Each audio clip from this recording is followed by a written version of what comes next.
how many podsterons out there have used their toys to create a Thunderbird's rescue or an eagle crash? Oh. I mean, I know I certainly have. I remember as a youngster throwing Matchbox Thunderbird 2s around the place to sort of see if they'd embed in the mud in some sort of dramatic angle. So Really? Yeah, and obviously you dropped your eagle in some sick. Yeah, obviously. Sort of. Well, anyway, I probably think it's nearly all, probably anyway, but special effects crews are also notorious for playing with toys. The most obvious example is the plastic model kits of tanks, airplanes, and assorted cool stuff that model makers cannibalize for parts. Notably, the Airfix bridge girder set in 1/76 scale, which turns up in countless shots, countless times, detailing on Thunderbirds, as you may have heard mentioned by Justin and Lindsay a few pods ago. Justin is obsessed with girder bridge. I mean, who isn't? However, in addition to plastic kits, some fully constructed toys were broken down to component parts and used as the basis for model vehicles. The Tiger Joe tank toy came with a very reliable set of wheels that would turn up over and over and over again in models such as Crablogger in Path of Destruction, the Unitron tank in .783, and the Shadow mobiles. Now, these vintage toys can still sometimes be found on eBay, which I'm hoping now everyone's going to rush off to eBay and grab themselves a Tiger Joe tank. In one series, a toy produced for the series actually became a featured model in the series itself. Okay, right. Any guesses, Richard James? Would you like to say that again? A toy that was produced for the series. For the series. Actually became featured in the series.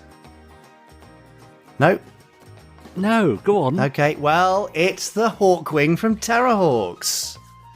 Oh, is it? Yes, you should have known that, obviously. But anyway, look, Steve Begg, brilliant Steve Begg, modified a Bandai toy with lights and a detailed paint job in order to substitute for the full-scale filming miniature in an episode or two of Terrahawks. Reportedly, Ten Top Pop was the feature one. Okay. The toy sold at auction last year, the actual screen-used one, for just 750 British pounds. Oh, there you go. Another toy pops up in the episode Space Giant.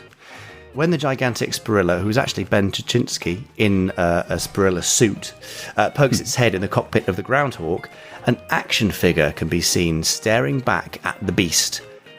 Interestingly, the colour of the figure looks more like Tiger Neinstein than Mary Faulkner, possibly because the team used the tiger figure from Bandai as a stand-in and obscured the joints with plasticine. So if you're looking for a miniature for your next film epic, why not try your local toy shop? You never know what you might find. But can you think of any other examples? I think people are going to certainly say toy, I think funnily enough, Thunderbird vehicles, Ford Thunderbirds from the 1960s turned up in quite a few episodes of Thunderbirds, I believe. I'm happy to be corrected on that. But Podsterons, can you think of any other examples? Do email us podcast@gerryanderson.com. I mean, I suppose quite a bit of modification might have been needed because sometimes the toys aren't exactly screen accurate, are they?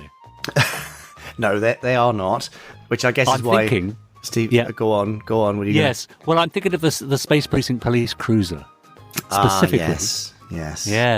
There's a lot wrong with that, let me tell you. Yeah, as beautiful a toy as it is. It is a great toy, but you could use it in another show or in another feature and dress it up or dress it down or repaint it, and it doesn't have to be accurate to anything within that show because it makes an appearance elsewhere.